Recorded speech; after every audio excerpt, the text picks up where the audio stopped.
and stuff, whatever. But RFK Jr. literally had one, at least according to what he said in the 2012 deposition, wherein he tried to use his brain fog to get out of paying child support to marry, but that's just another fun little detail. As he told a judge back then, I have cognitive problems, clearly. I have short-term memory loss, and I have longer-term memory loss that affects me. Attributing this fogginess to a parasite that had crawled into his brain, taken a bite out of it, and died. Kennedy originally thought this spot on his brain was a tumor. Kennedy also informed the judge of an apparent mercury poisoning diagnosis that he attributed to probably eating too much fish. The Times pointing to another quote from the deposition where Kennedy alluded to tuna fish sandwiches taking up a significant portion of his diet. Like, yeah, I mean, that's gonna do it. Rest assured though, Kennedy insisted his brain fog had miraculously dissipated by the time he started running for public office. Never treating the brain worm, Kennedy's campaign has responded to tuna fish sandwiches are really easy. You get bread, mayonnaise, and tuna fish. You get a can, get mayo and bread.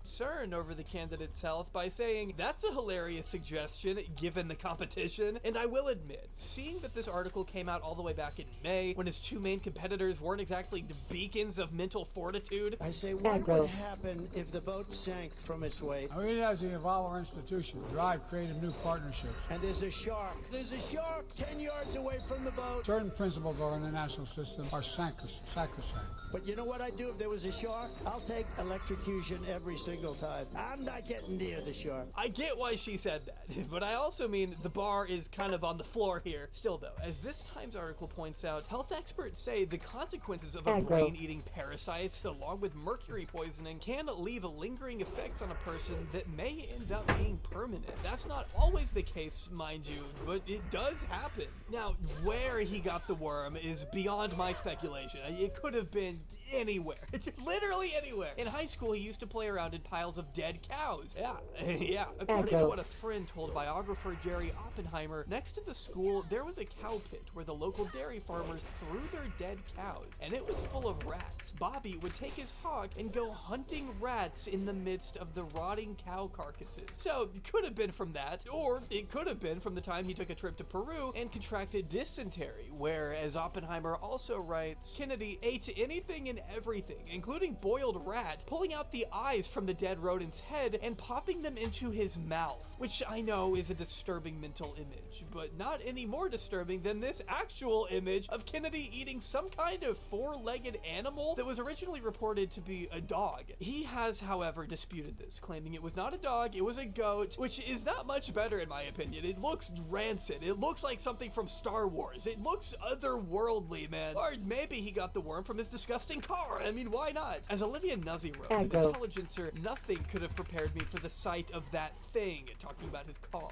Rear view mirrors smashed to bits, seatbelts chewed off, cushions gnawed open, filth and dog hair covering every surface. The death machine smells so bad, I thought I might pass out after about 15 seconds writing shot. That's the smell. That's the smell. It's funny that I told a story about this and then we ended up watching a video where all the stuff, that same stuff happened. Yeah, that smell, it's disgusting. It's the worst thing I've ever heard, the worst thing I've ever smelled. Has speculated he got the worm during his travels to South Asia. He has also joked that it might have been from the bear cub. After all, he did stick his hand inside its brain. He's still like, yeah, I'm totally fine, man. Of course I can debate. He even boldly stated he could eat 5 more brain worms and still beat Trump and Biden, saying, and I quote, I feel confident of the result, even with a 6-worm handicap. Now, I don't know about the debate, but he'd certainly destroy any opponent in an eating roadkill competition. It was very good condition, and I was going to put the meat in my refrigerator, and you can do that in New York State. You can get a bear tag for a roadkill bear. But first, let's talk about today's sponsor, Fume. And yes, I did buy a camera for this because editing visuals takes time. It takes time to do, and I don't really want to do it right now. I've talked about Fume before. Fume is an award-winning flavored air device that uses no nicotine, no vapor, and no toxic flavors, making for a safe, guilt-free way to kick your bad habits. What do I mean by that? Well, let's say you're at But a it doesn't bar get you and high. you've got some friends, at least in this hypothetical, who all reach for their bad habits. Naturally, you you feel an urge to not be left out, so you ask to borrow one of their bad habits. Wink, wink, nudge, nudge. I think you know what I'm getting at. What if it didn't have to be that way? What if you could just pull out one of these instead? Hang on, wait. Wait a second, wait. Give me a second. Hang on, okay. Wait, let me just try it again. Let me try it again here. Let me try it again. Okay. Wait. All right. Again, it's all non-addictive. There's no nicotine. It's literally just flavored air. In case you hadn't heard, flavored air is quickly becoming the rising alternative to vaping and smoking, and fume just so happens to be leading the charge. If vaping is like sticky soda, right? I'm gonna put it right here, then fume is a lot like herbal tea, using all natural flavors ranging from crisp mint to orange vanilla. With flavored air, you can satisfy your oral fixation through a passive diffusion system that utilizes no electronics. You can satisfy my oral fixation. Just to note how well weighted this feels in my hand. It actually feels nice to kind of fidget with, and I've got something weighted you can put in your hand that you can fidget in that's well Good balanced. for someone like me who can't ever stop moving for more than 2 seconds. And plus, Fume has already served over 300,000 customers. There's no reason why you can't be their next success story. For a limited time, you can use my code JOBBERY to get your free topper, the perfect accessory for any Fume device. Just head over to tryfume.com. That's tryfum.com and use code JOBBERY, or scan the QR code on screen to get your free Fume topper when you order your journey pack today. Huge thanks again to Fume for sponsoring this one. I always love working with them. They're a great little company. I'm sorry for my awkward camera presence. I will get better at that maybe. And now back to the campaign trail.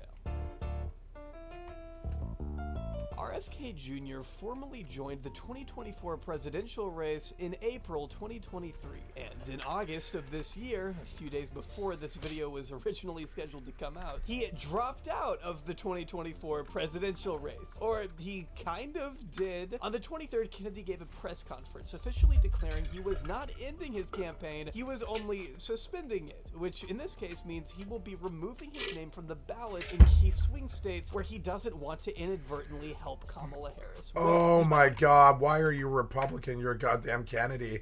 You're the prince of the Democratic Party. They're all just trying to switch parties now. Trump was a goddamn Democrat, and this guy is a fucking Republican. And it's weird because Trump is a Democrat, and this guy is a Democrat. His parents were Democrats. You're the prince of the Democratic fucking royal family, and for you to sign up with the devil like that, your fucking grandfather would spin his goddamn grave.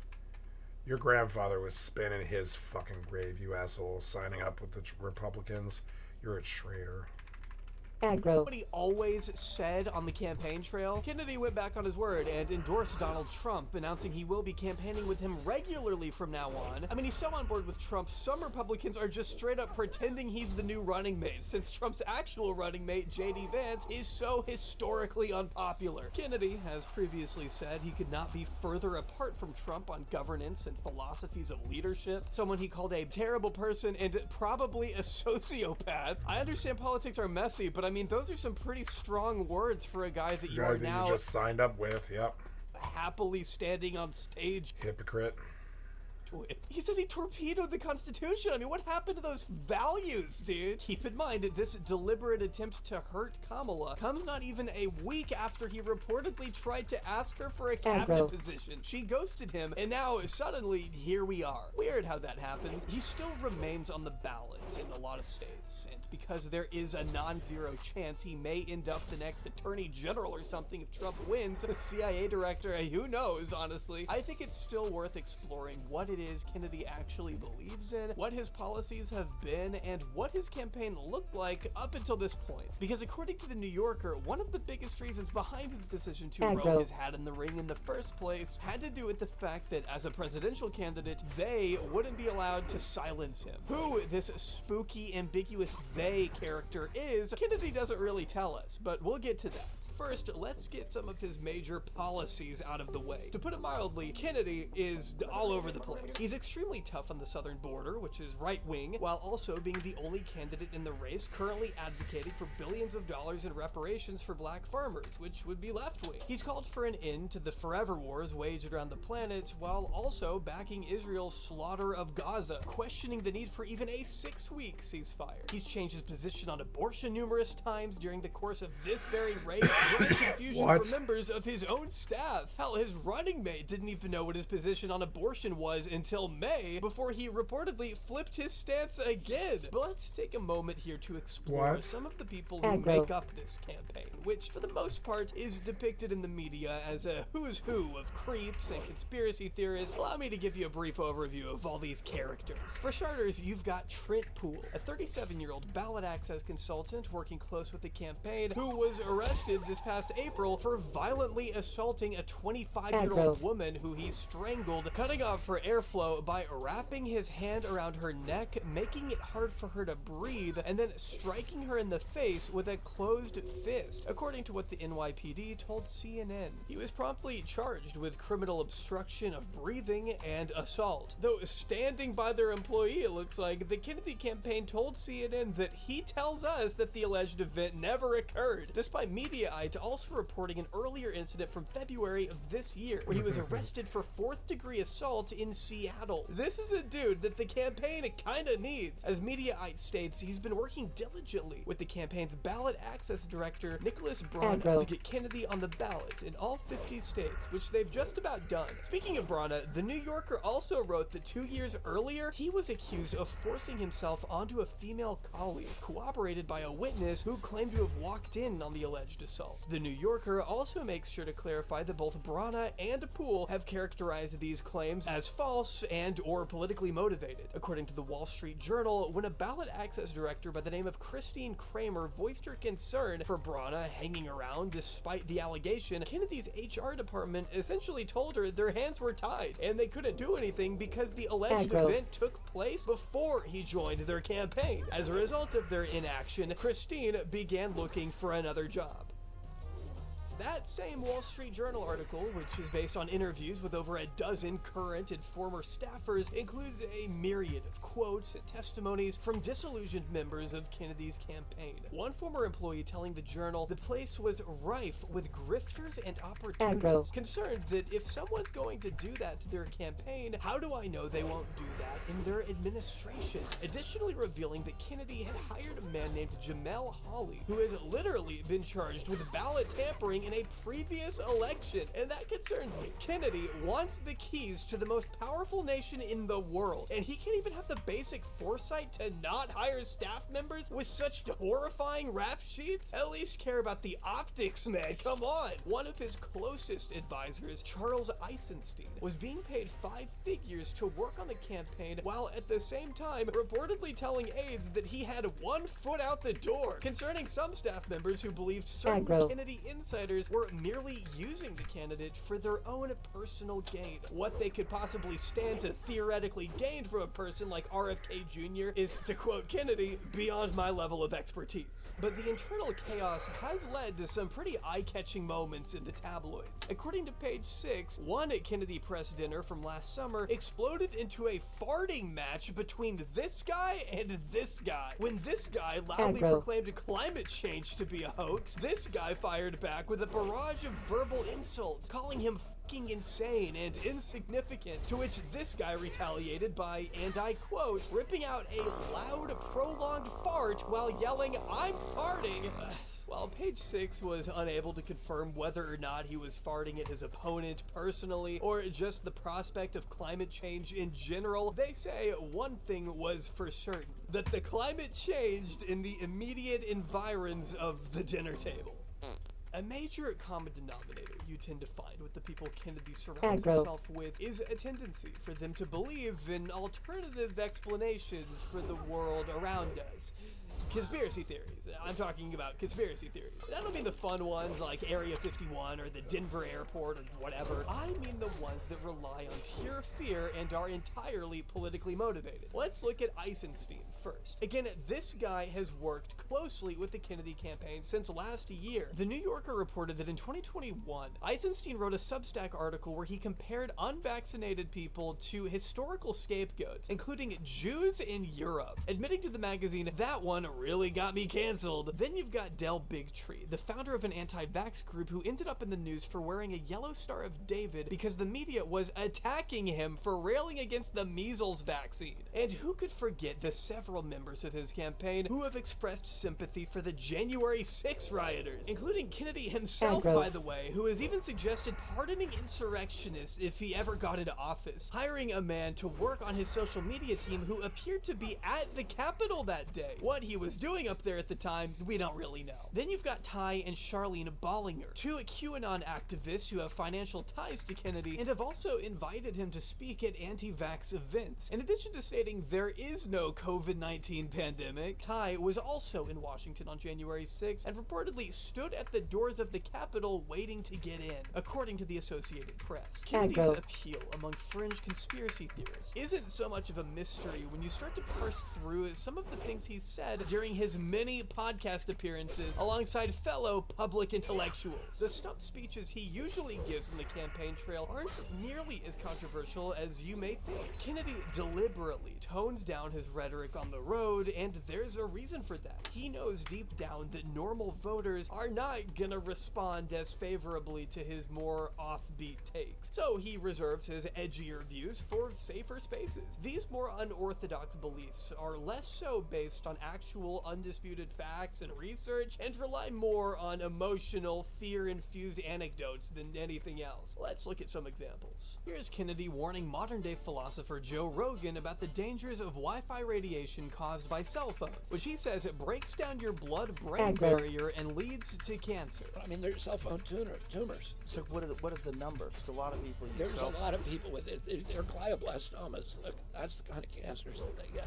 Unable to provide an exact number for the amount of people inflicted by this form of cell phone cancer, Jamie pulls up a website, one that's tied to Kennedy, by the way, that confirms Wi-Fi is in fact dangerous to humans. This is enough to convince Joe, of course, a man with a superhuman ability to adopt the beliefs of whoever he's sitting across at a given moment. But scientific experts, i.e. not Kennedy, who is a lawyer, argue that this is not a claim backed by definitive scientific research. In fact, studies show the energy from our phones is simply too... Yeah, I think we've been using cell phones for 30 years, and I don't think anybody's got cancer from it. Not that you could prove anyways. It would have happened by now if it was true. DNA. This has to do with the radiation being non-ionizing. Non-ionizing radiation is considered low frequency and low energy and exists in stark contrast to ionizing radiation, which is the kind of radiation involved in X-rays. This is the kind of radiation you have to be careful with. It is harmful, but that is why there are so many precautions involved in dealing with it. Kennedy fails here to distinguish between these two types of radiation, but that distinction makes all the difference. The source that Jamie pulls up here makes a lot of bold claims. Most of the studies it relies on are over 10 years old and haven't been verified by other parties. As one expert told PolitiFact, Kennedy and the Environmental Health Trust were cherry-picking results that support their cause without considering the research's quality, contradictory evidence, or whether the research is relevant to the radio frequency signal levels people are exposed to from standard Wi-Fi. In other words, this one website shouldn't be enough to convince anyone of anything. Oh, we gotta get rid of Wi-Fi. Joe, you're not gonna do that, and even if you did get rid of Wi-Fi, you wouldn't have a freaking show, nor would RFK have a platform to spew his favorite unfounded claims. We've always had abundance of guns in this country. In the past 20 years, there's been no per capita increase in the amount of guns we have. I'm gonna stop him right there, because what he just did is lie. According to data from the ATF, both gun manufacturing and gun imports have increased roughly 10% each year over the last decade. There has absolutely recently been a per capita increase in the number of guns we have in this country, and that increase even lines up with a rise in gun deaths according to the trace. But instead of talking about any of that pesky data, Kennedy would rather speculate that America's school shootings may have to do with antidepressants or video games. NIH has not studied the etiology or the cause of gun violence since 1996.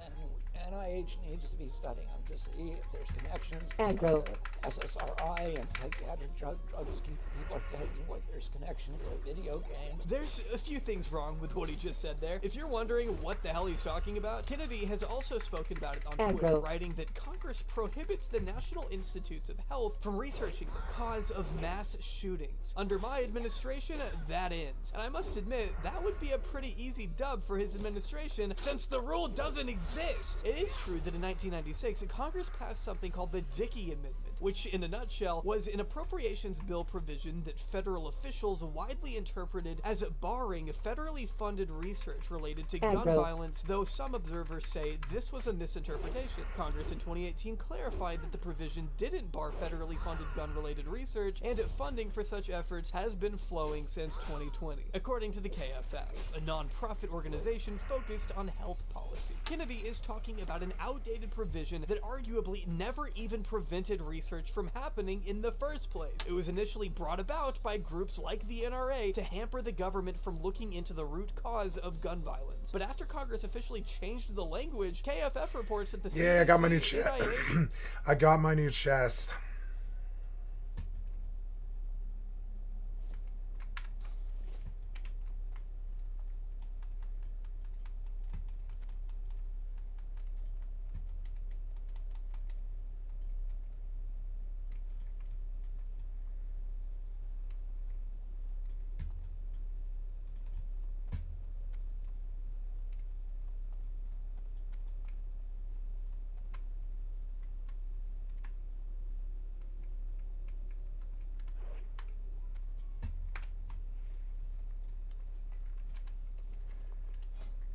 Yay, new chess piece.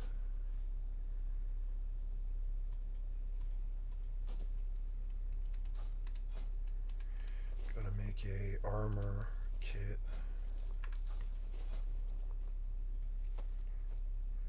Yay, new chess piece. That's gonna help. My first 4 agility is gonna really help my damage. It's fucking awesome. 4 agility is gonna be huge. Other federal agencies have poured millions of dollars into gun-related research, including the largest study of mass shootings to date. The fact that Kennedy would use such outdated information to influence his position really makes me question whether or not he's fit to be anywhere near a position of power, much less the presidency. And that's not even scratching the surface of what some of his other baseless theories are, like chemicals in the water are turning the kids trans, COVID-19 is a bioweapon from China, and that ivermectin treats it, which is just a blatant lie. Even the type of ivermectin used on humans wouldn't have any effect on a virus like coronavirus because it's used to treat parasites. You know, worms. Maybe RFK Jr. could use some. He dabbles in the kind of conspiracies you might hear over the holidays when you're forced to endure the deranged ramblings of your crazy Uncle Barry. In fact, there's a good chance that good old Uncle Barry may have gotten some of those ideas straight from RFK Jr., considering the sheer volume of misinformation Kennedy's organization has spread across social media. Fun fact, Kennedy makes up a small group of 12 or so influencers that one report found responsible for pushing up to 2/3 of all anti-vaccine content across Facebook and Instagram. Awesome! Kennedy was considered one of 2 buyers accounting for 54% of anti-vaccine advertising content on Facebook, according to The Guardian, making it a little hard for me to believe his recent claim that he has never been an anti-vaxxer. I see somebody on a hiking trail with carrying a little baby, and I say to him, better not get him vaccinated. And he hears that from me. If he hears it from 10 other people, maybe he won't do it. You know, maybe he will save that child. Kennedy has waged a lengthy and costly crusade against vaccines that started 2 decades ago, when a mother arrived at his doorstep with some documents and a mission. By Kennedy's own account, this woman would not leave him alone until he heard her argument that mercury and vaccines were to blame for her son's recent autism diagnosis, giving Kennedy a huge stack of papers to pore over. But it didn't take long to convince him. Not only had Kennedy experienced mercury poisoning himself from eating too much tuna sandwiches, remember, but his work as an environmental lawyer also allowed him to witness the harm large levels of mercury can have on the planet. As scientist Jonathan Jerry put it, Kennedy, who was already familiar with mercury's effect on ecosystems, was alarmed and started calling regulators. He became convinced they either did not understand what vaccine science was allegedly saying, or they were lying. See, you have to understand that at this time, vaccine skepticism was rearing its ugly head throughout Europe and America, thanks to a disgraced gut doctor by the name of Andrew Wakefield. Widely considered to be the grandfather of the contemporary anti-vax movement, Wakefield's name might sound familiar if you've seen this video, which I've linked down below in case you want to watch H-Bomber Guy absolutely rip his study to shreds, but for now, here's an extremely abbreviated history lesson. We'll watch that next.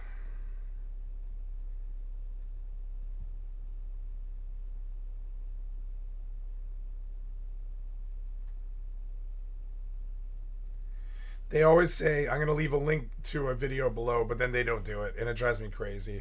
I have never, ever, every time they say there's a link to the video below, no, there isn't, and there never is. I've never seen, I don't know why they'd say that in the videos. It's the worst lie.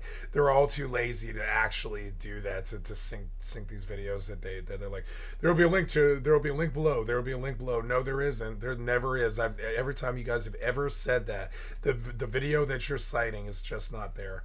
So now I have to go look for it, which is annoying. So don't say that you put a link to the video, because you didn't. And now it's annoying me, and I'm thinking about how you lied to me. And all of you guys lie about this. I've never seen a link to the video. You constantly, almost every video, they're like, there's a link to a video below. There's a link to a video below. When you go and look, it's just the timestamps. It's never ever some link to some source. The sources exist, which is something I've noticed. But I mean, yeah, the sources exist when you go looking for the video. I believe that H-Bomber Guy did something about... And I studied this video, which I've linked down below in case you want to watch H-Bomber Guy absolutely here. If you've seen this video... Vaccines and Autism, a Measured Response.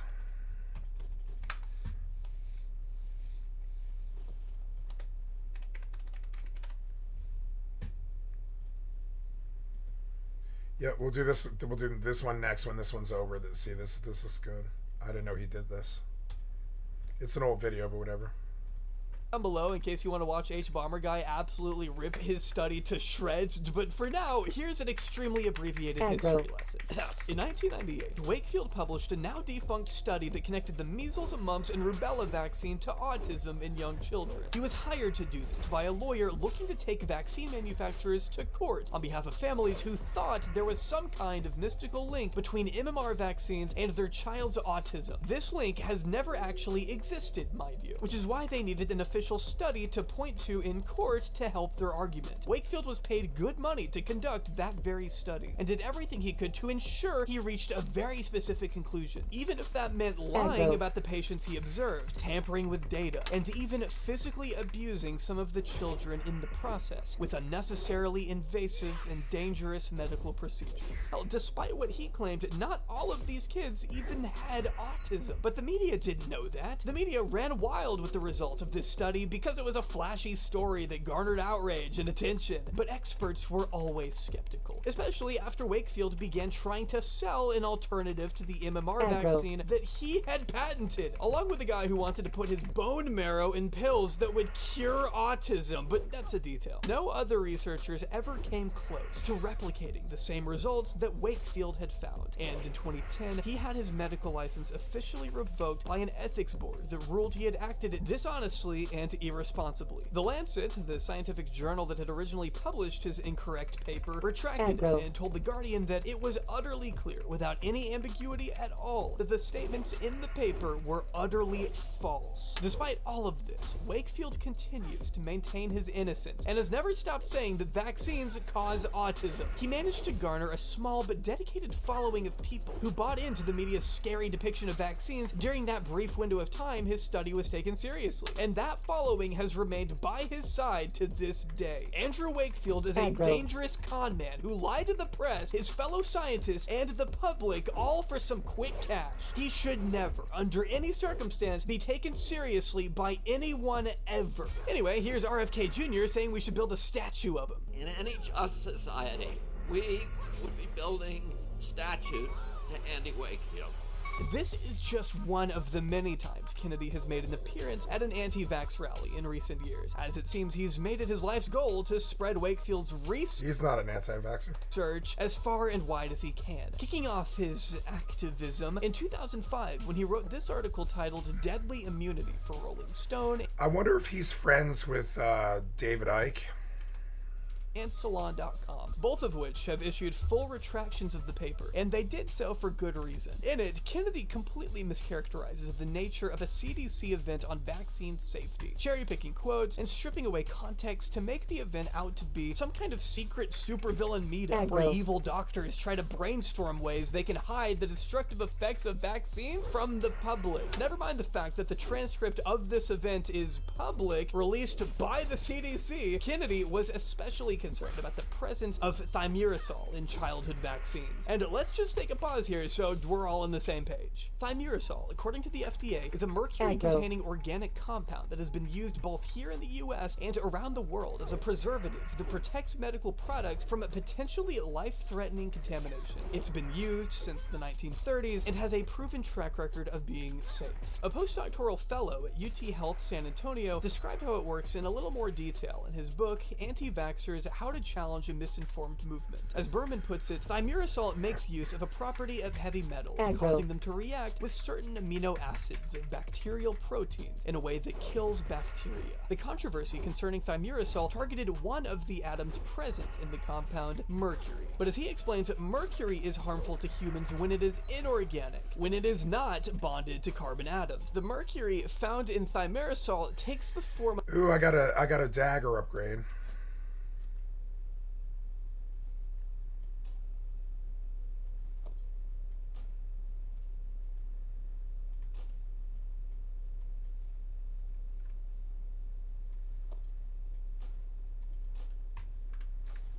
Yeah, that's another agi. That's gonna up my damage even more. Aggro.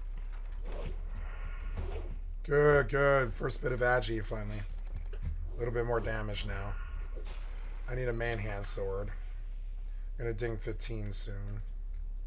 Of ethyl mercury, which is different than methyl mercury, the type of mercury that can be toxic to humans in large doses. We are talking about two different forms of mercury here. Elements on the periodic table of elements are considered safe in some circumstances and dangerous in others. I mean, that's just how it works. This isn't the case with just mercury. Exhaustive research shows ethyl mercury does not pierce your cell membrane the same way methyl mercury does. Ethyl mercury is also excreted from the body much quicker. Overwhelming studies show that ethyl mercury is far less likely than methyl mercury to accumulate in your body and cause harm. But even if you are still skeptical of the compound, there's no need to worry because thimerosal hasn't even been used in the overwhelming majority of vaccines since 2001 out of an absolute abundance of caution. Today, you can only find it in one version of the flu shot, and that's it. It was largely phased out by the time Kennedy sat down to write this article in 2005, mostly because people like him pressured the FDA to act despite there not being any actual evidence of risk, according to Berman. Since this decision, countless studies have been conducted, none of which have found any consistent statistic link between thimerosal exposure and neurodevelopment disorders, according to Berman. But that hasn't stopped Kennedy's crusade. In fact, his activity has only ramped up since 2020, when a little thing called COVID happened. At a time when most Americans were finally learning who Anthony Fauci was, Kennedy had already been railing against the country's top medical advisor for years. Before running for president, Kennedy was acting chair of the Children's Health Defense, a registered 501c3 nonprofit that has been credited with focusing almost entirely on spreading anti-vaccine rhetoric online. While the organization had been founded all the way back in 2007 by a different guy, Eric Gladen, nobody really paid much attention to it until Kennedy joined the cause in 2015. Kennedy's glamorous status as a, well, Kennedy likely elevated their legitimacy in the eyes of the public, as evident by a massive upswing in donations that year. According to the Associated Press, the CHD, which at the time was called the World Mercury Project, went from reporting $13,000 in revenue on tax filings in 2014 to $467,000 in 2015.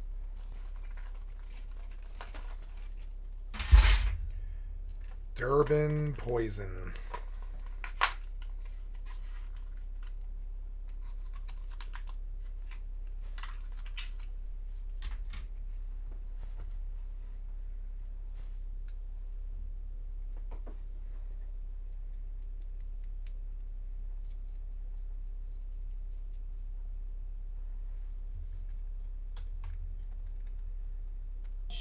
Someone who was really passionate about getting out there and doing seminars, spitting out articles left and right. When Gladen stepped down in 2016, Kennedy soon took over as both chairman and chief legal counsel. Before long, they had branched out into a fully scaled up network, spewing unfounded information on vaccines across their newsletters, ebooks, and even documentaries, produced by their very own studio. All of this and more became possible after a continuous rise in their gross revenue. Though in 2017, Kennedy told Tucker Carlson that shifting his focus towards vaccines was probably the worst career move he's ever made, reiterating that he was not getting paid for it. Filings tell a different story, however. That Kennedy was actually being paid $131,000 by the CHD in 2017, with that number only skyrocketing thanks to COVID. Their website went from getting 140,000 impressions every month before COVID to over 4 million during the height of the pandemic. The New York Times reported more recently that the CHD's most profitable year happened in 2021, when their annual revenue almost reached a whopping $16 million, almost a net $10 million increase from their previous year. According to the Times, Kennedy reportedly made over $500,000 as chairman that year. So I would personally argue he kind of has a vested interest in pushing a very specific narrative, even when it goes against the general consensus of the medical community. One of, if not probably the only thing I have in common with RFK Jr. is the fact that I am not a scientist. I am not a doctor. This may be surprising, but I do not have a PhD. I studied film in college, okay? My homework was watching movies. This is not my expertise. Unlike Kennedy, I am radical enough to actually trust the countless health experts around the world who devote their entire lives to studying vaccines and infectious diseases. I know that might sound wild. You call me a sheeple. Dr. Dan Wilson, a molecular biologist and science communicator, has devoted his entire YouTube channel to debunking medical conspiracy theories. In this video, Dr. Wilson goes into extreme detail, taking on all the various lies Kennedy regurgitates to Joe Rogan. And yes, this is also the same episode where he talks about cell phone cancer. None of the vaccines are ever subjected to true placebo-controlled trials. It's the only medical product that is exempt from that prior to licensure. Here we see Kennedy telling Joe that vaccines are not placebo-tested, which, as Dr. Wilson insists, is simply not the case. Vaccines are, in fact, among the most rigorously tested medical products in existence, and as Dr. Wilson points out, this means they absolutely are required to go through placebo-controlled trials before going to market. The idea that they wouldn't is just insane. I mean, would that not pose a massive liability? As Dr. Wilson explains, placebo trials have been a routine part of vaccine testing for generations. Every first vaccine before it goes to market is tested in randomized, double-blind, placebo-controlled trials. The polio vaccine trials back in 1954 were famously randomized, double-blind, and saline placebo-controlled, all the way up to just a few years ago, where COVID vaccine clinical trials were famously randomized, double-blind, and saline placebo-controlled. Kennedy also makes the bold assertion here that vaccine manufacturers are immune from being sued because the government protects them. But this, as Dr. Wilson argues once again, is just another total fabrication. Why is it a total fabrication? Well, because Kennedy has sued vaccine manufacturers himself. Wilson technically doesn't even have to say anything here. Kennedy has already tanked his own argument. They passed the Vaccine Act in 1986, and the Vaccine Act gave immunity from liability to all vaccine companies. No matter how negligent you are, no matter how reckless your conduct, no matter how toxic the ingredient, how shoddily tested or manufactured the product, your vaccine company, you cannot be sued. Nothing in the Vaccine Injury Compensation Program or any relevant law says that vaccine manufacturers are immune from negligence or fraud. Kennedy knows that he is lying because he himself has sued Merck multiple times over their HPV vaccine. He is suing vaccine manufacturers because he claims that they are committing fraud and negligence. He's doing what he says isn't allowed. We could honestly do this all day, but the last thing I want to bring up is this clip from later on in the podcast, where Kennedy goes so far as to suggest the Spanish flu was caused by vaccines. I am very literally not even sure what to make of this. You know, not a definitive, but very, very strong evidence. The Spanish flu was vaccine-induced flu. The deaths were vaccine-induced. The Spanish flu was vaccine-induced? God, flu vaccines weren't even around during the 1918 flu. Is he saying that smallpox vaccines caused a flu pandemic? I mean, what? This is crazy. I don't know. Robert always has a way of surprising me with how wacky he goes. I've linked to Dr. Wilson's channel down below and would highly suggest you check out some of his other content. It's all extremely well structured and easy to follow. Would very much recommend if you want to know more about the intricacies of vaccine misinformation and how it can spread, what are the falsehoods and how we can debunk them. With the kind of influence Kennedy wields these days, I think it's important we amplify the voices of actual scientists, people who know what they're talking about, people who aren't bad faith cranks looking to gain political power and social relevancy. In other words, not Kennedy, who spouts shit like this. Even in Hitler's Germany, you could cross the Alps into Switzerland. You can hide in an attic like Anne Frank did. I mean, sometimes I just have to assume the worm hijacked his brain and is in control of the words that come out of his mouth, because what is he talking about? A hugely influential figure comparing unvaccinated people to Anne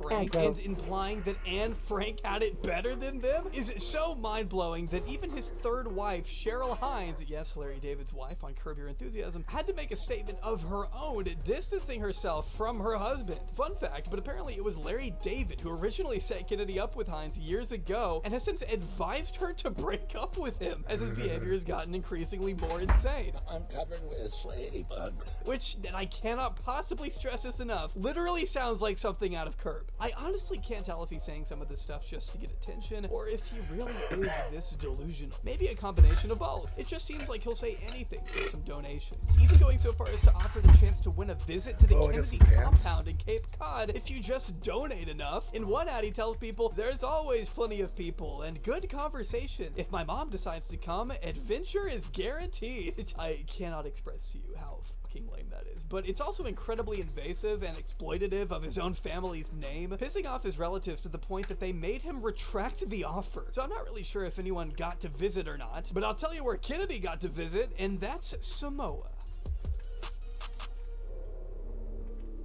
Parents are being told to urgently vaccinate their children to protect them from a measles epidemic that's sweeping the Pacific Island nation. In 2018, the World Health Organization noticed a concerning drop in vaccination rates across the oceanic country of Samoa. They observed that only 31% of infants received the measles shot that year, a considerable drop compared to previous years. The WHO determined that this newfound anxiety was linked to 2 infants that had died within hours of receiving the MMR vaccine. Parents were worried these deaths had something to do with the contents of the vaccine, and so was the government, temporarily halting their vaccine program out of an abundance of caution until they could figure out what went wrong. Upon further investigation, though, they learned the truth, that these tragic deaths were caused by 2 nurses who improperly mixed the vaccines with an expired liquid muscle relaxant instead of water. It was a horrifying accident that had nothing to do with the vaccines themselves, but that's not what some would have you believe. Samoa, 2018, 2 babies were given the MMR.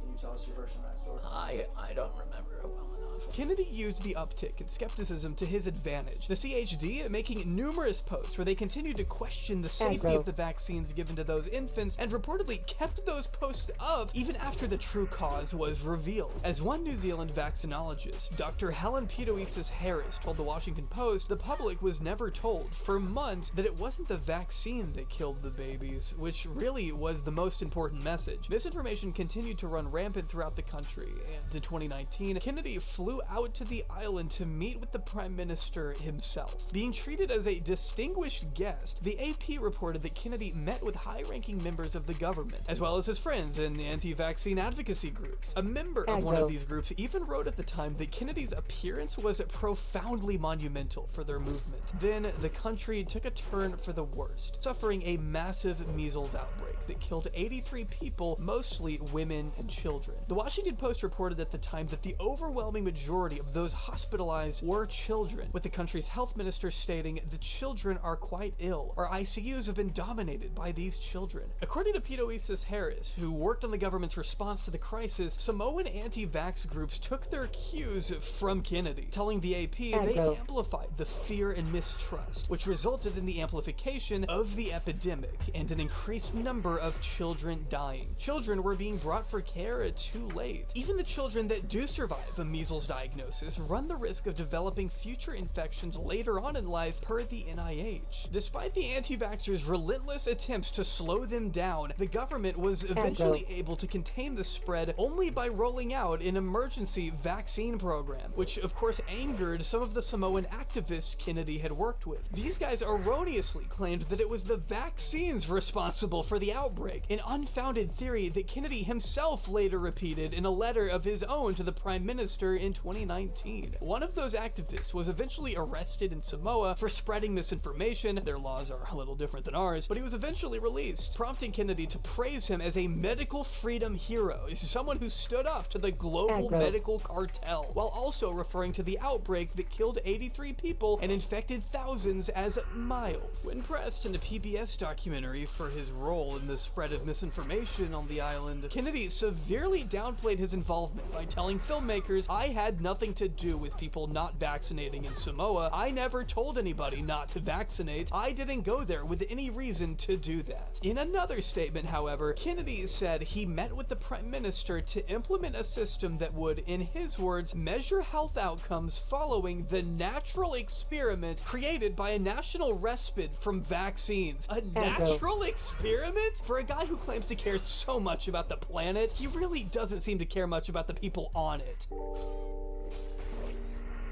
What's unsettling about it is, again, I've covered this man for a decade, and when you go to these anti-vaccine marches, you see hundreds and thousands of people who are just enamored with him, right? They believe whatever he says. You know, he's done a lot of real harm. After so many hours of researching a man whose life has been so heavily documented for so many decades, I can promise you that Robert F. Kennedy Jr. is an incredibly flawed, tragic, out-of-touch, manipulative, destructive piece of shit who really should not be admired by anyone, much less appointed anywhere near the presidency. And I say that because we know he wants some kind of... Yeah, he became a piece of shit the second he signed up with the devil. They always do.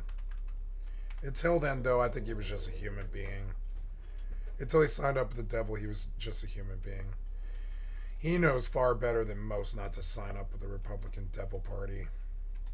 cabinet position. He previously tried to get Trump on board with him heading a commission on vaccine safety and scientific integrity. Trump's team denied this at the time, and the commission never materialized, but it very well could see a resurgence during a second Trump term, especially now that the 45th president more or less owes him a favor. In my mind, Kennedy has proven himself too dangerous to be taken seriously. His involvement in sowing scientific skepticism in Samoa is horrifying, and his efforts to sow the same kind of unfounded mistrust of vaccines here in the US is worth mentioning too. In 2021, NPR reported that Kennedy's CHD had released a new documentary that used the Tuskegee experiment to promote vaccine hesitancy among African American communities during the peak of COVID. This is a massive false equivalency, as opposed to the Tuskegee experiment, which saw the government denying proper medical treatment to black people. The COVID vaccine is strongly recommended by every health institution there is. But Kennedy's documentary goes so far as to imply that black people don't need the COVID shot, asserting that they already have enough immunity and that the vaccine might cause too much immunity. A claim that is so utterly unfounded, I really can't put into words how gross it is. He is exploiting the very real and justified mistrust that targeted communities might have toward the federal government to his own advantage. He is trying to bring more people into this anti-vax cult by any means necessary. It's no wonder so much of his own family has denounced him over the years. In 2019, several of his relatives published an op-ed in Politico clarifying that they did not stand by his dangerous rhetoric. More recently, you have Jack Schlossberg calling his cousin a prick and his campaign an embarrassment to the family's legacy, considering him nothing more than a stalking horse for Trump even before Kennedy suspended his campaign to support him. In 2020, his own niece, who is a doctor herself, wrote in the New York Times that although she loves her uncle, his stance on vaccines is just plain wrong. She's a scientist, he's a lawyer. Who do you want to trust more? And these are not his only family members to speak out against him either, which I can't imagine is easy for them to do. Through his own irresponsibility and carelessness, RFK Jr. has made the world a more dangerous place and isolated himself from those who knew and loved him more than anyone. But in a way, being ostracized from the rest of his family may make him even more appealing in the eyes of some conspiracy theorists who themselves have been alienated from their families, which is depressing. So where can we hope to go from here? I've had friends who became anti-vaxxers as well, and I think I made more progress with them through having two-way conversations where I listened to their point of view and then shared my point of view. Ultimately, you can't reach into someone's brain and fix them. You know, you have to help them and create a safe social environment for them to change themselves. A big component of Dr. Jonathan Berman's book pertains to how we may be able to prevent our friends and family from falling down the same pipeline of vaccine misinformation that RFK Jr. has long promoted. To Berman, this boils down to three main strategies, which he characterizes as reactive, information deficit, and community-based. The reactive approach is the least effective, Berman argues, because it involves mocking anti-vaxxers and engaging in frivolous arguments with them online. And look, I know that can be tempting. I've made some jokes about Kennedy throughout this video, but I understand what Berman means when he explains the potential adverse effects of lashing out at someone who has made this such a massive part of who they are. Berman argues when opposition to vaccination becomes attached to a person's identity and values, contradictory information can feel like an attack, which leads him to his next strategy, which he calls the information deficit approach. This involves simply pointing to the thousands and thousands of studies that have been conducted over the years showing there is absolutely zero link between vaccines and neurological disorders. For this, I've linked a massive database down below that contains countless studies proving how safe vaccines are. It's searchable and was compiled by molecular biologist and YouTuber Dr. Dan Wilson. It's useful and I'd highly recommend it for anyone looking to learn more about vaccines. Same with Berman's book, though I understand it can still be hard to convince those who have already developed such a strong connection to the issue. If you've already determined that the vast majority of medical professionals are lying to you, then you're probably going to have a hard time getting behind their research. Berman considers this to be more useful than the reactive approach though, especially for those with surface level doubts, but can still prove ineffective in convincing someone who is deeply entrenched in misinformation. This leads us to community-based strategies, which Berman believes to be the most effective way of getting through to even the most heavily indoctrinated individuals. Berman theorizes that once people begin to see more and more of their own peers getting themselves and their children vaccinated and are not experiencing any of the adverse health effects that they've heard about from people like Kennedy, their anxiety begins to dissipate. They start to see for themselves that maybe there is nothing to be afraid of after all. Berman goes into more detail about this phenomenon towards the end of his book, citing a multitude of examples he's observed over the years, but maintains that this requires time, patience, and a certain level of open-mindedness. I would like to personally believe that this open-mindedness can be achieved over time. I mean, look around. Over 270 million people have received the COVID shot, and as a result, we haven't had to deal with nationwide lockdowns in years. It is a wonderful thing. If there were some horrible, dangerous implications attached to the COVID vaccine causing death and destruction like Kennedy has claimed, we would see evidence of that. And no, I'm not talking about an 86-year-old professional baseball player dying in his sleep of natural causes weeks after getting vaccinated. Yeah, immediately after Hank Aaron's death, Kennedy took to Twitter to insinuate it must have had something to do with the vaccine, which of course there is no evidence of. Hell, it's been years and this tweet is somehow still up, which really underlines the kind of shameless con artist Kennedy has always been. The more you learn about RFK Jr., the more you start to understand why the bulk of his massive family no longer wants anything to do with him. And sure, Kennedy may like to evoke Camelot nostalgia as a way to further his own self-serving and dangerous interests, but I can't imagine his uncle would be okay with that. In case you didn't know, President John F. Kennedy was a massive proponent of the polio vaccine in the early 60s, and heavily encouraged the American public to go out and get it the second it became available, demonstrating at least some basic awareness for the safety and well-being of the general population. And for someone seeking to possess such immense political power, that really should be the bare minimum. Pun very much intended. Everybody get down if you feel me, put your hands up to the ceiling. Everybody get down if you feel me, put your hands up to the ceiling. Everybody get down if you feel me, put your hands up to the ceiling. Hey Mr. DJ, somebody read me. Hey Mr. DJ, won't you turn the music up? I want in the dance floor wanting some more. Hey Mr. DJ, won't you turn the music down to 1 by 1, even 2 by 2. Everybody in the club wanna show you how you do. So I was trying to figure out how to do photorealistic.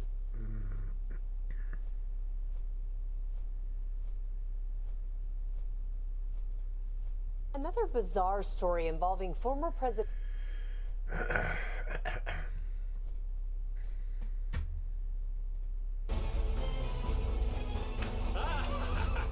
Don't worry, vaccines are perfectly safe. According to me, you might notice a little prick. Hello and welcome back to hell. I'm just vaccinating my profiteroles, immunizing them against the horrendous disease known only as not enough cream, itis.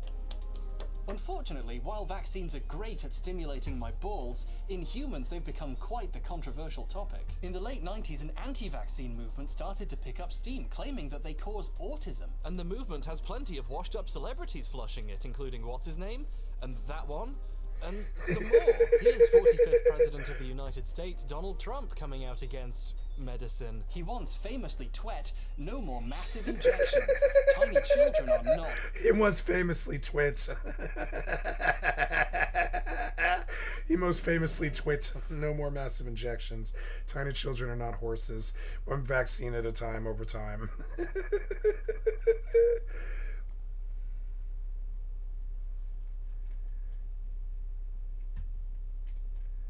I mean, of course they aren't. Horses aren't even real.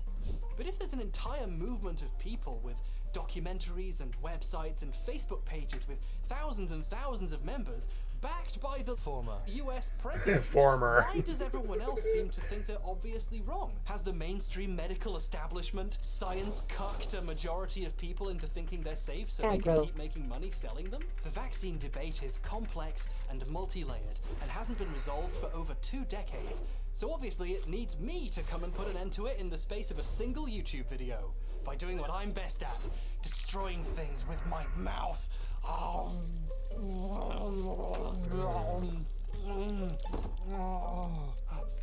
hi, Mum.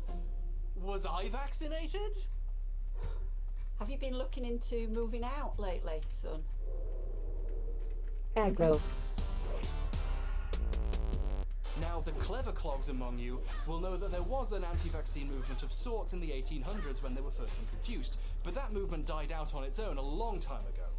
Of smallpox. The main argument in the modern movement is that they might cause autism. So let's see what, on paper, this claim is supported by. Aggro. Yes, I just ended a sentence with a preposition, and if that annoyed you, we get it. Your school was expensive, we're all very happy for you. Part 1. The easy version, in case you don't feel like watching this whole fucking video. In 1998, a study came out alleging a link between the MMR vaccine and autism. MMR vaccinates against measles, mumps, and rubella, which saves kids from having to get multiple painful shots and parents from having to know what rubella is. It was published in The Lancet, a very well-known medical journal, which made it seem credible. However, the paper was eventually found guilty of being bad. The science turned out to be bonkers, and multiple other studies on literally millions of children did not show that there was a link, and the paper was eventually retracted by the journal that published it. So retracted that it literally has retracted written all across. I'll be right back.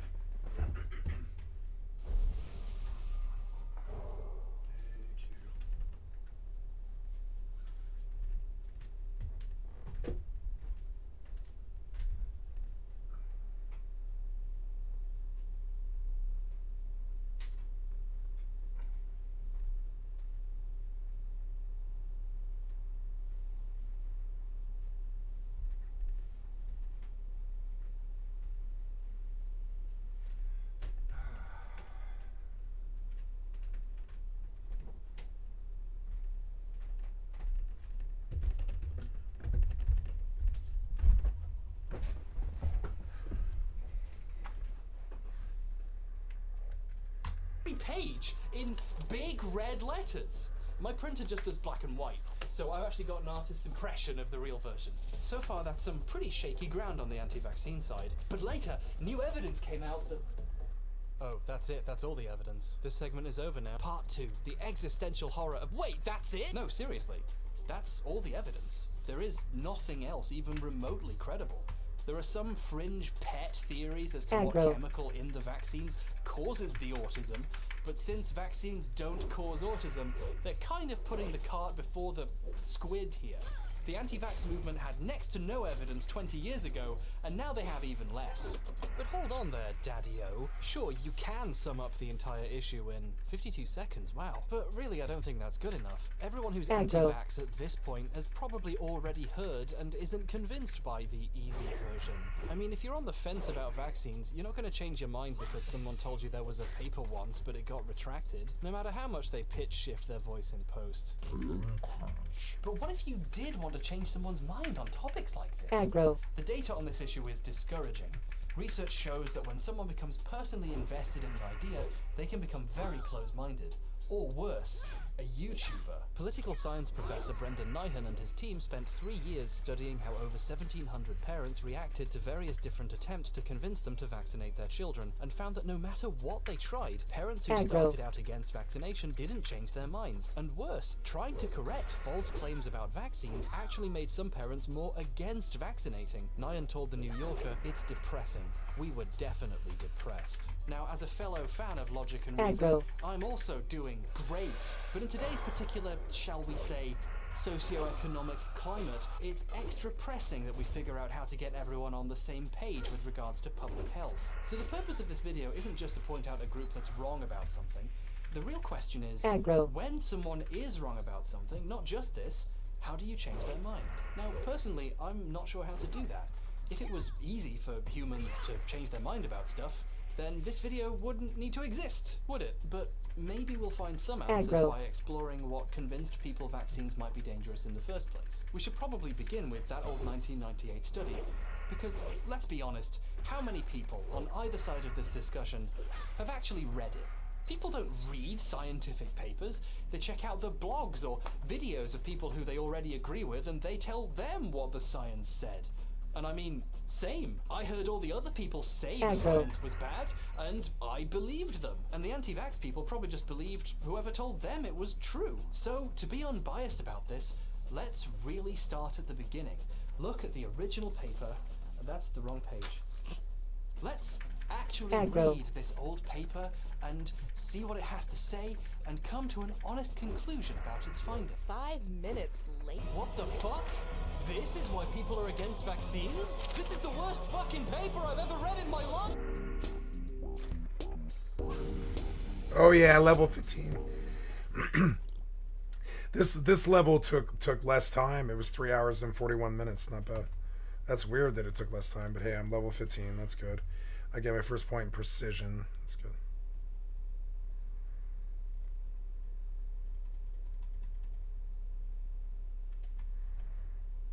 Sweet, precision's good.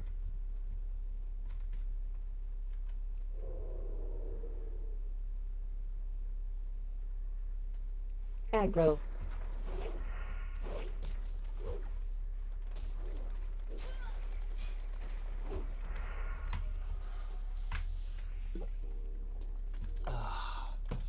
Right, let's talk about the study. I'm calling it the study because its real title was Ileal Lymphoid Nodular Hyperplasia, Nonspecific Colitis and Pervasive Developmental Disorder in Children, which is a bit of a tongue twister. I had to do a not insignificant amount of Googling to find out whether it's pronounced ileal or ileal. Don't know why I bothered. If I got it wrong, it's not like you would have noticed. The paper's lead author is Dr. Andrew Wakefield. I'm sorry, there's a mistake in my script. The paper's lead author is disgraced ex-Dr. Andrew Wakefield. Wakefield is seen by many as the founder of the modern anti-vaccine movement, since he was behind the paper that started the whole thing. Let's keep an eye on that guy. Oh, fuck it. The smoke machine occasionally goes off on its own for no reason. I can't be bothered to get up. The paper's supposed purpose was to investigate a connection between bowel disorders and developmental issues in children, in particular targeting signs of autism. So, first off, what's a colitis? Right, hold on. Okay, colitis is inflammation of the colon, one of the main symptoms of bowel diseases like Crohn's disease, for example. Colitis. By the way, we're going to use words like bowel, colon, and intestine interchangeably in this video. Don't let it confuse you, they're mostly the same thing. If you're a doctor, pretend you didn't hear that. The paper says non-specific colitis because it's not looking for specific kinds of inflammation. It's looking at whatever inflammation these children happen to have and seeing how they compare, because maybe they're all linked, and maybe they're even linked to the autism. According to Wakefield, he just happened to notice a lot of kids with both autism and bowel disorders, and he launched the study to investigate a possible link. But what does all that have to do with vaccines? I mean, surely it must have found something for it to have caused all this controversy. Well, allow me to list the paper's highly scientific findings. Some of the parents of the children in the study think they remember the autism symptoms starting after the MMR vaccine. No, really, that's it. Findings. Onset of behavioral symptoms was associated by the parents with measles, mumps, and rubella vaccination. For literally decades, right, I've been hearing about this paper, and I've assumed that there must have been something there, like something to at least explore or discuss or debunk. Everyone lost their fucking minds over it, so surely there's something, and I finally go and read it, and it's just a bunch of fucking parents' opinions. There's nothing there. I can't fucking believe this. Like, seriously, the disconnect between the attempts at real science and the stuff the parents think they remember is, like, so jarring. Like, next to colonoscopies and biopsies and graphs of urinary excretions, you'll suddenly get sentences like, he received a dose of measles, mumps, and rubella vaccine, the day after which his mother described a striking deterioration in his behavior that she did link with the immunization. A note from your mother isn't science, it's how you get out of PE. I'm sorry, Coach, I didn't really have polio. Maybe some home decorating will relax me. I love this poster because I'm smart, and now all my guests will know I'm smart. I have tons of guests, I'm a party animal, I have a charisma of at least 6.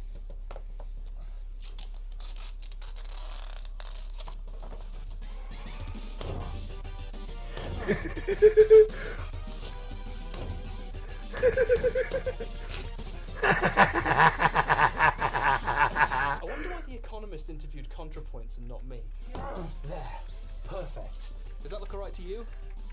No, Rachel, don't wave the camera. That's not how people communicate. Page 3 of the study provides a table listing each child's behavioural diagnosis, largely autism, and also what their parents identified as their exposure, the thing which, in their opinion, caused the diagnosis. Of course, most of them blame the vaccine. Now, while a bunch of opinions are about as useful in science as a bath made of teeth, we might as well explore how someone might end up having that.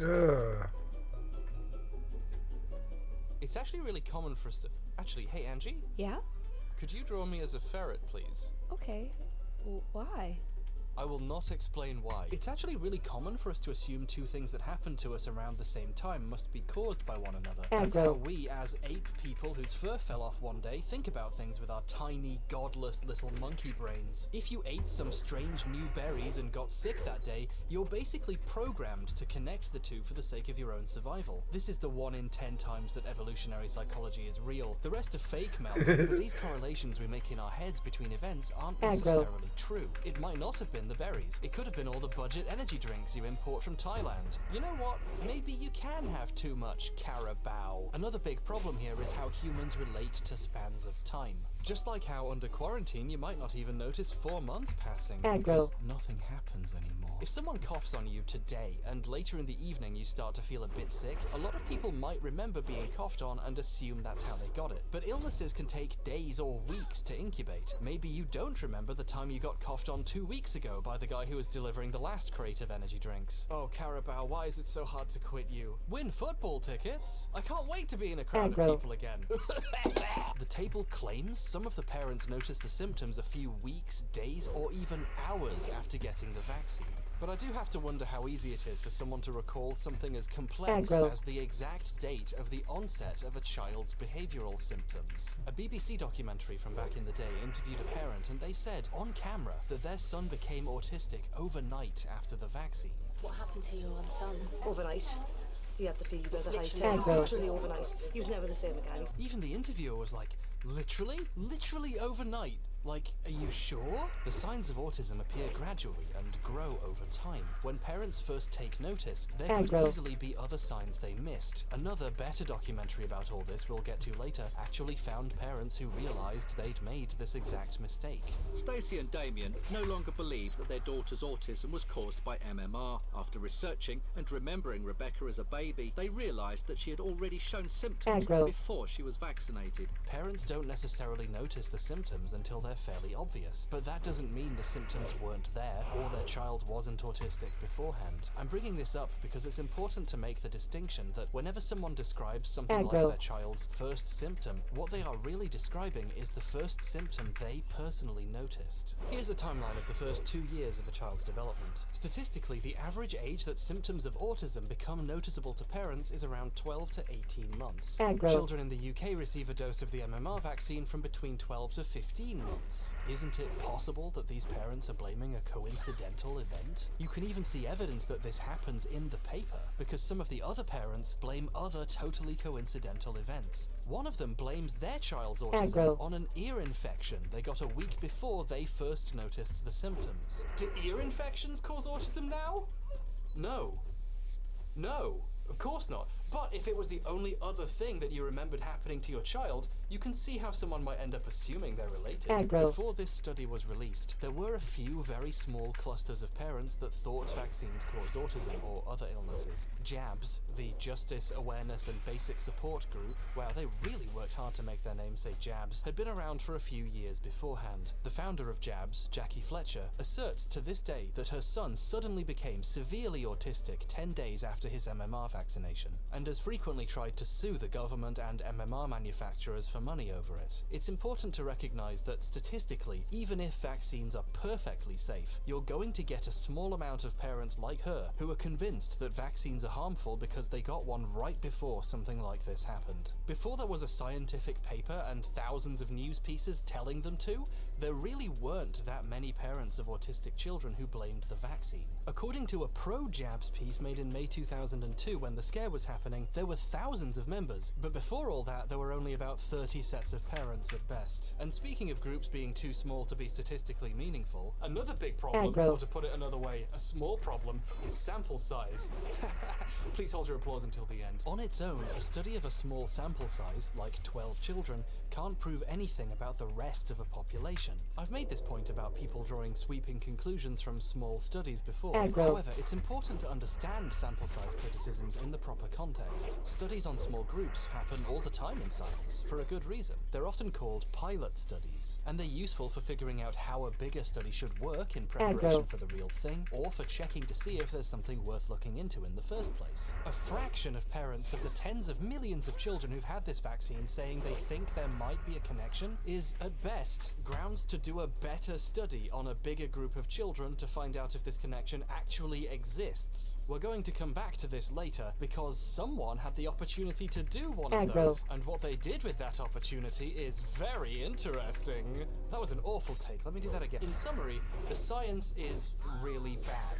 It's bonkers. The study even admits it doesn't prove anything at the end. We did not prove an association between measles, mumps, and rubella vaccine and the syndrome described. The next sentence is hilarious. Virological studies are underway that may help to resolve this issue. The issue being that they don't have any proof. In science, it's expected to admit the limitations of your study. Papers and medical journals have high standards for what constitutes solid proof. However, Wakefield is using this as a shield. By hiding behind the defense that he hasn't claimed to prove anything, he can then speculate about a lot of things he hasn't proved. For example, these children appear to share similar, though non-specific, bowel problems. I say appeared because, well, we'll come back to that. But Wakefield takes this vague collection of similar things and concludes with the theory that could make his career, that the vaccine may cause autism and it happens through the bowels. We have identified a chronic enterocolitis in children that may be related to neuropsychiatric dysfunction. In most cases, onset of symptoms was after measles, mumps, and rubella immunization. Further investigations are needed to examine the syndrome and its possible relation to this vaccine. In literally the final sentences of the paper, Wakefield invents a new disease that combines bowel disorders and autism, and then speculates that MMR vaccination might cause the disease he just made up. This is absolutely buck wild, as some would put it. It's like medical fan fiction. Sure, he admitted it just may be and said we need more research to prove anything, but now his made-up disease is in a published scientific paper in one of the most prestigious medical journals in the world. Journalists with little to no scientific knowledge go on to report on this paper as if it's discovering this new disease. Doctors at the Royal Free Hospital believe they may have discovered a link between the combination vaccine and a bowel disease that can progress to autism. What are you talking about? He admitted he didn't prove anything and then wildly speculated at the end. No! There is one last really weird thing about this paper we haven't mentioned yet, which most people don't seem to mention, which I find a little bit weird and indicates that no one has actually read it.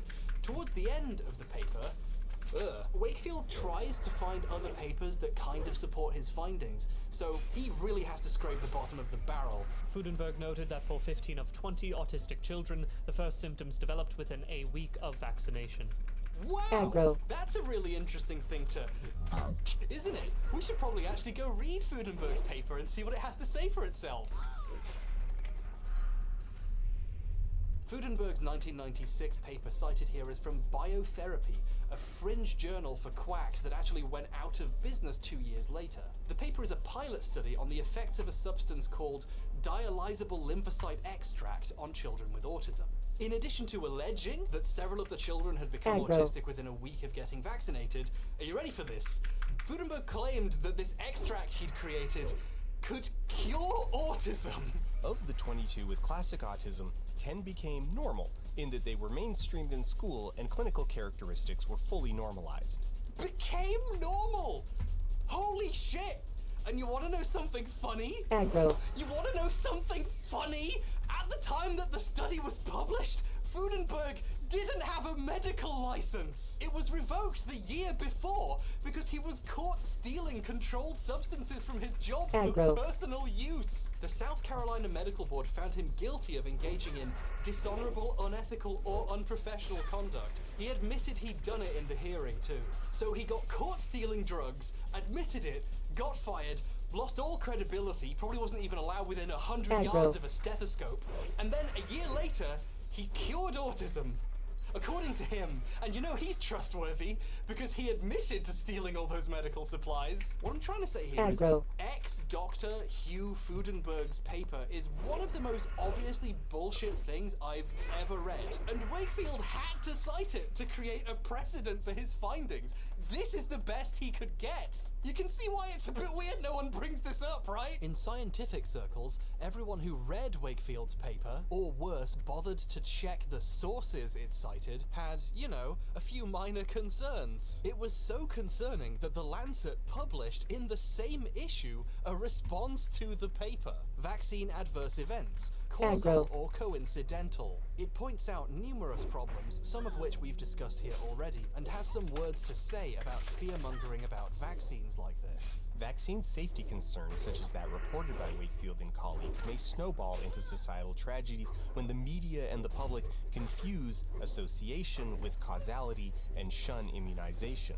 This would be tragic because passion would then conquer reason and the facts again in the UK. This commentary would probably have seemed darkly apocalyptic at the time, but in retrospect, it was a shockingly accurate prediction.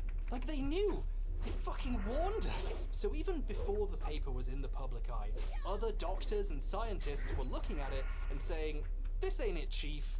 Is that still a current reference? I've aged 10 years in the last 2 weeks. Time is meaningless. But despite a lot of obvious concerns and clear weaknesses, Wakefield published the study anyway. And then, and this is weird, he immediately held a press conference about it. This isn't something that anyone normally does in science, especially not after publishing a 5-page study that admits it didn't prove anything. The paper was so small and its findings so insignificant that it barely even qualifies as a paper. In fact, it was published in the Lancet. Oh, yeah. Today's September 5th. Oh, yeah, it is the 5th. Fallout 76 got its update. I forgot about that. It was on September 3rd.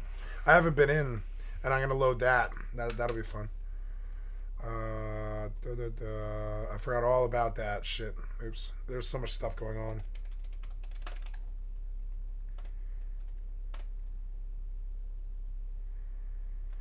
Actually, I'll put this last. I'm just gonna stay up under WoW.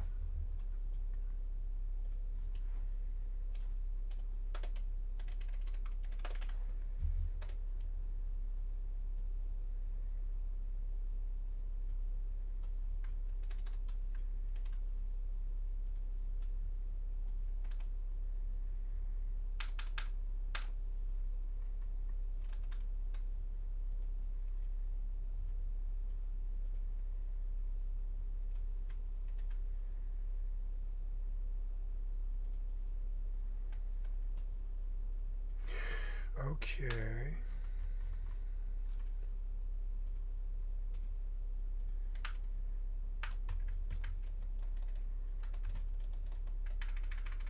Aggro.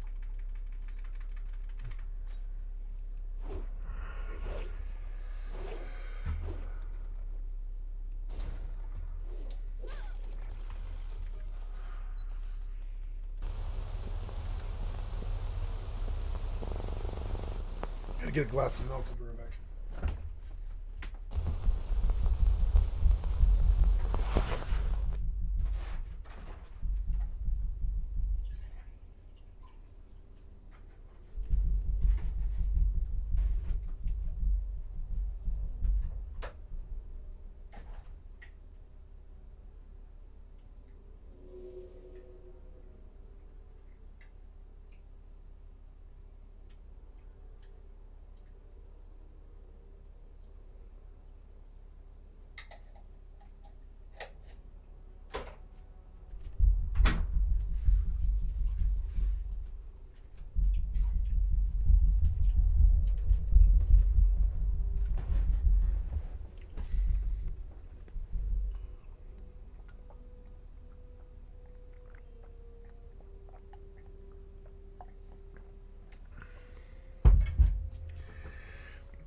Two new daily ups, huh? Ooh, Pack brought them. Oh, cool, huh? Take me home, country road.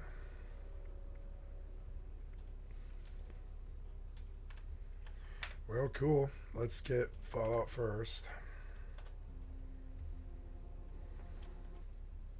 Oh, did you crash? Why did you crash?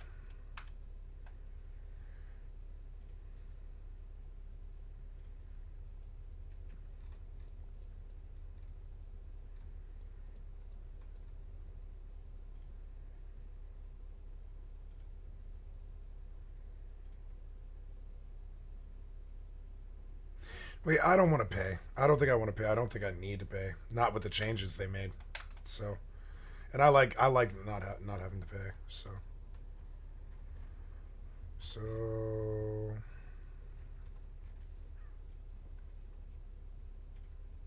crashed.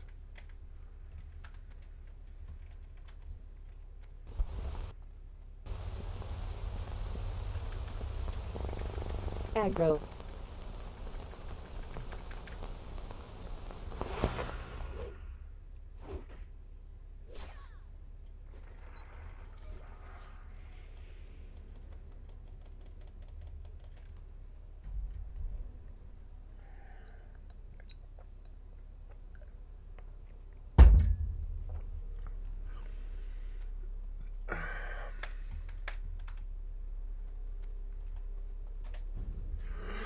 Wait.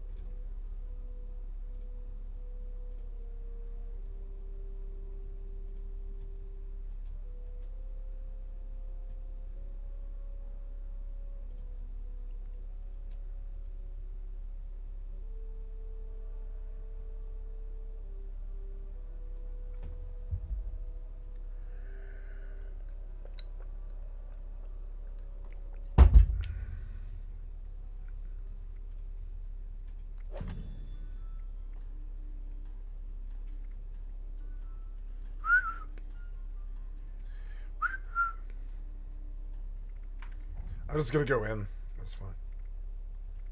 It would be fun to go to custom, actually.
Aggro.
Sorry, I'm trying to pay for Fallout first. Just take a second.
Ah, good. There it is.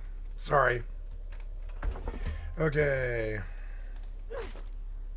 Oops.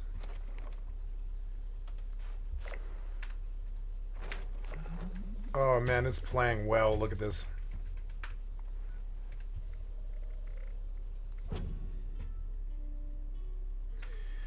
Wait, there's add-ons? Wait, so...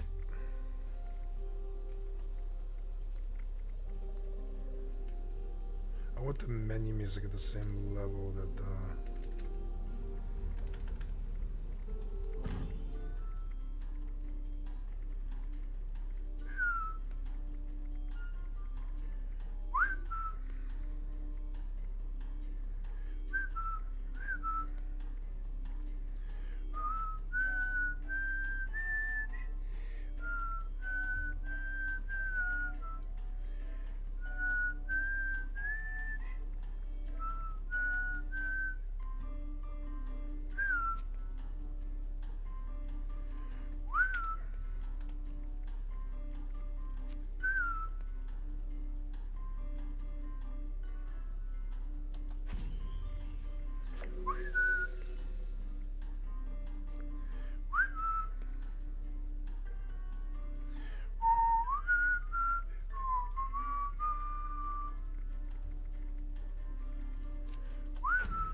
Weapon speed.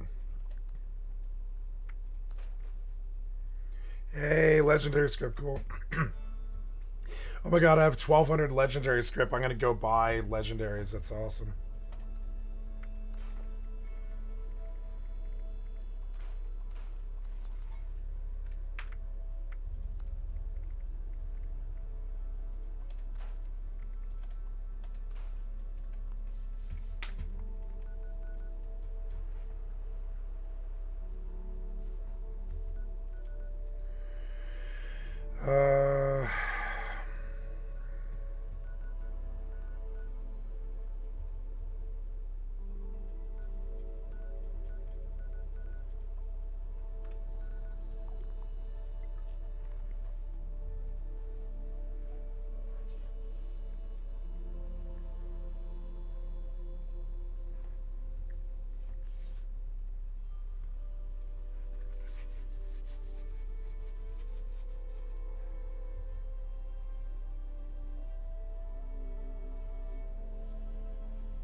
That's the cool first cool thing.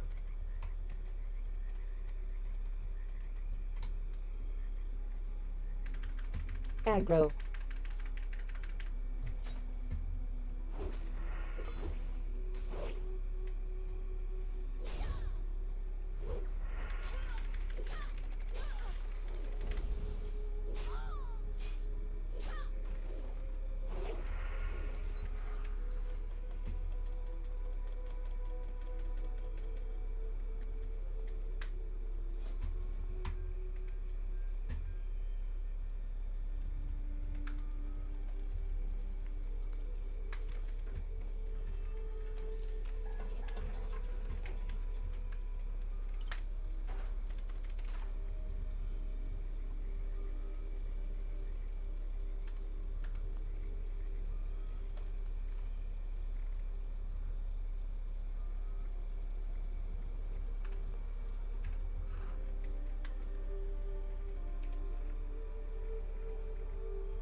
So many fucking weapons.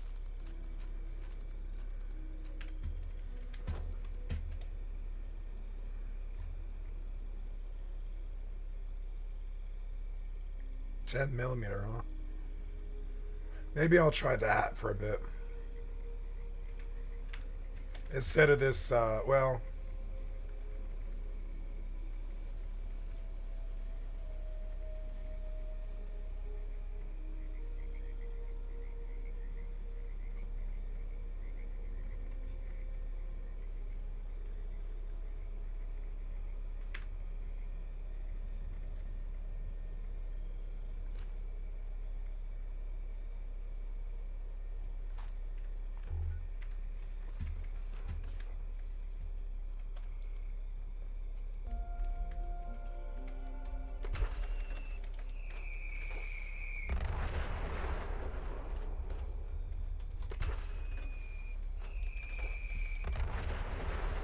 I like this one more.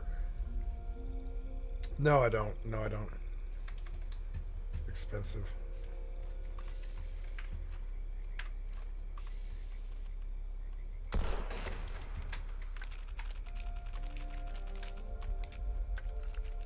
Destroy robots with a pistol. Alright, so... I think I want to switch out Frank Ridge Ace. Excuse me.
Aggro.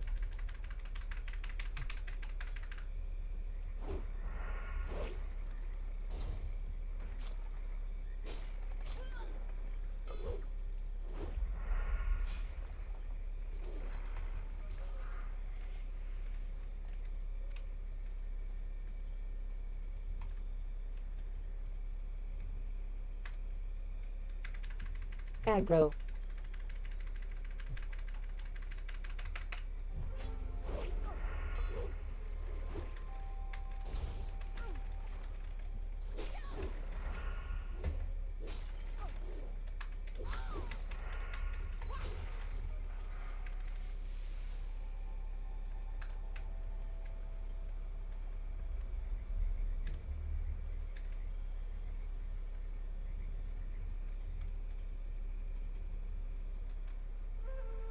Aggro.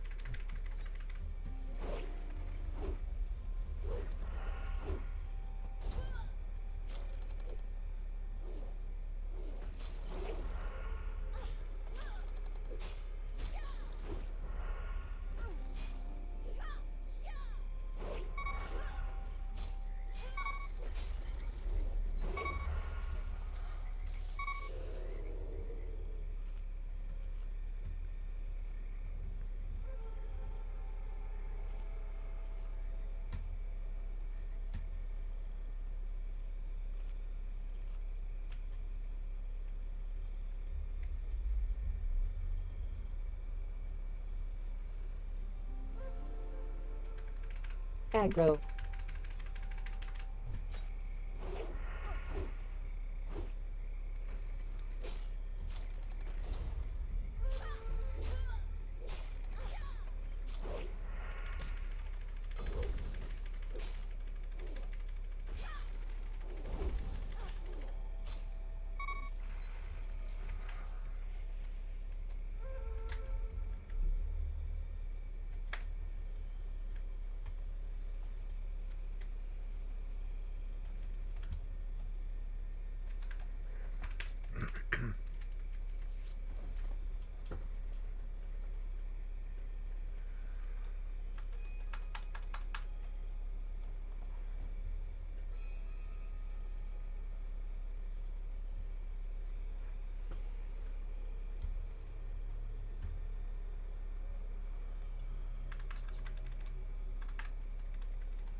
There, I did all. There, I did all of them.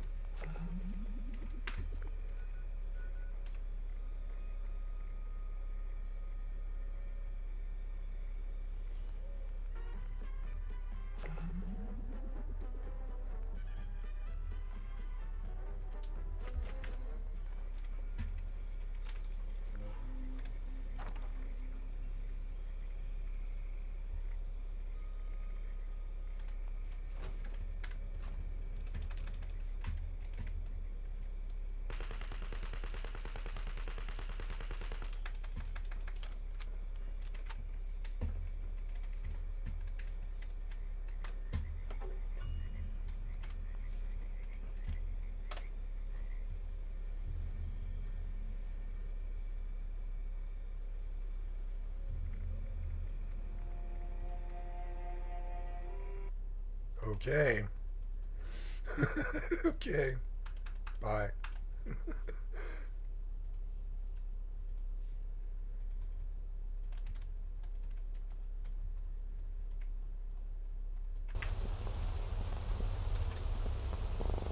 Aggro.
Aggro.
Ooh, I could play custom now.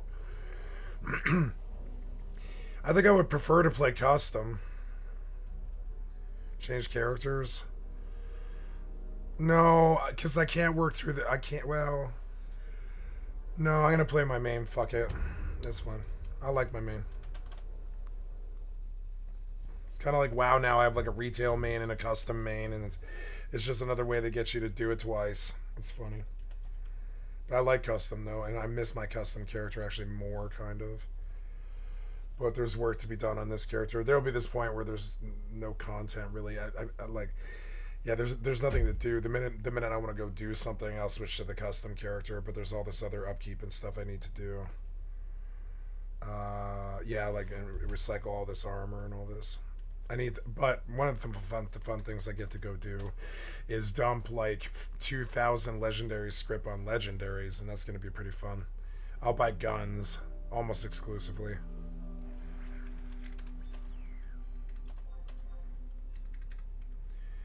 Ooh, look, it's 60 grand, and now we're gonna about post 60 more.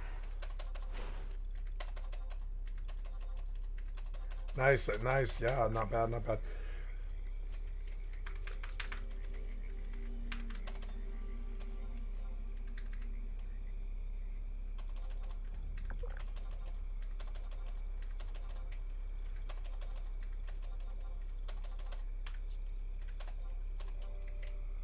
Your inventory is full.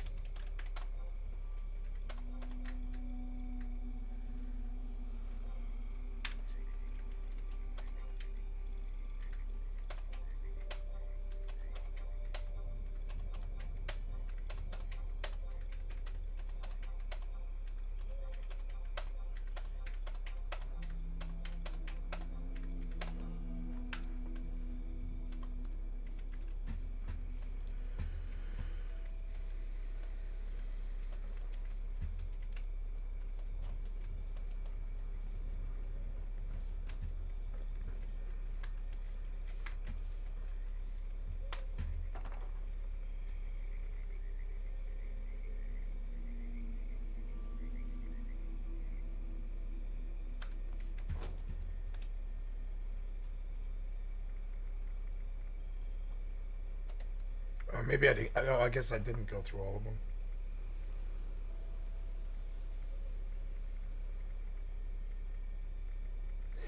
I do like the bigger. Oh yeah, 45. Okay.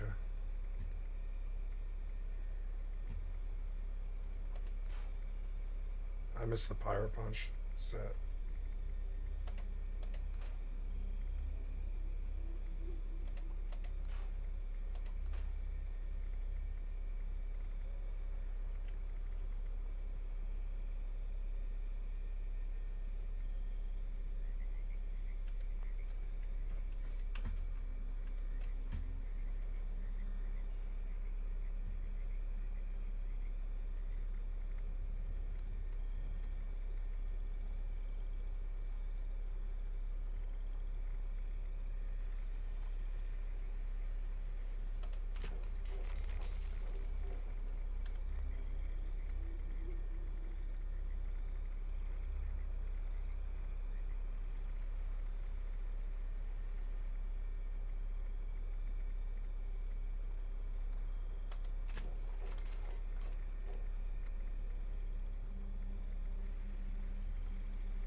Get something to drink.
Nice.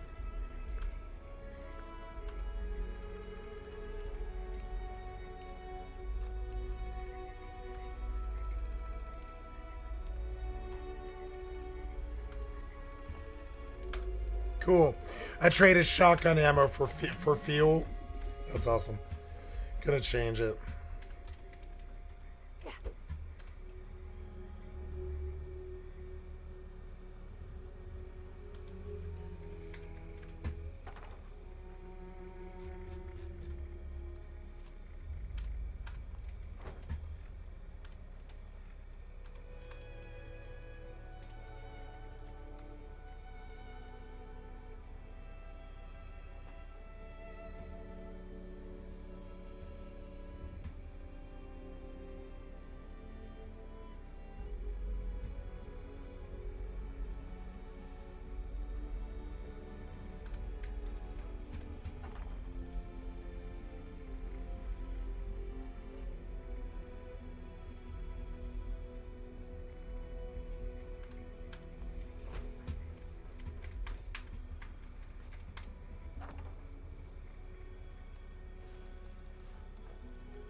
Oh, I have damage to robots on the. Oh yeah, so I don't need this. I can just scrap that.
Nice.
Aggro.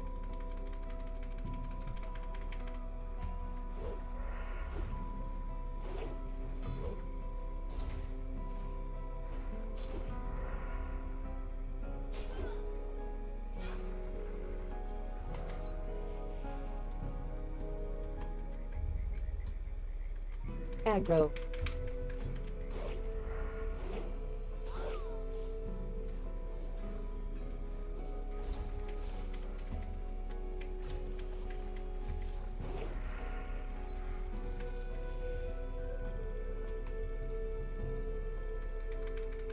Aggro.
Aggro.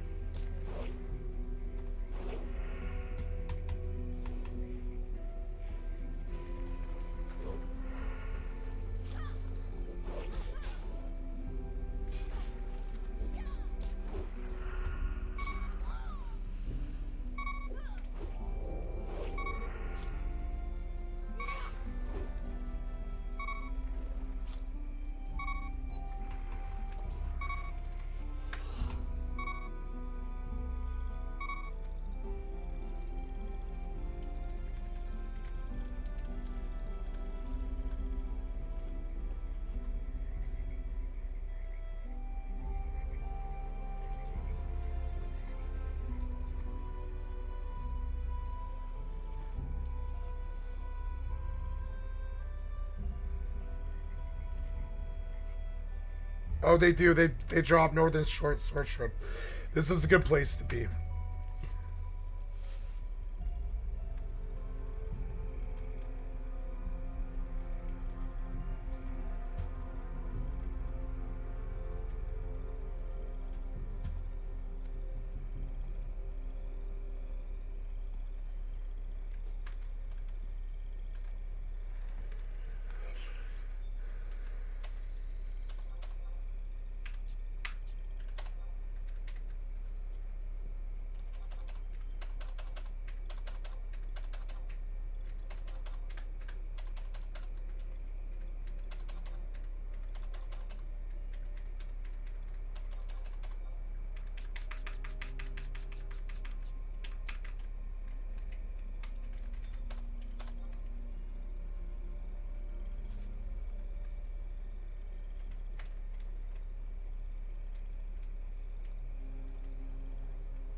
Aggro.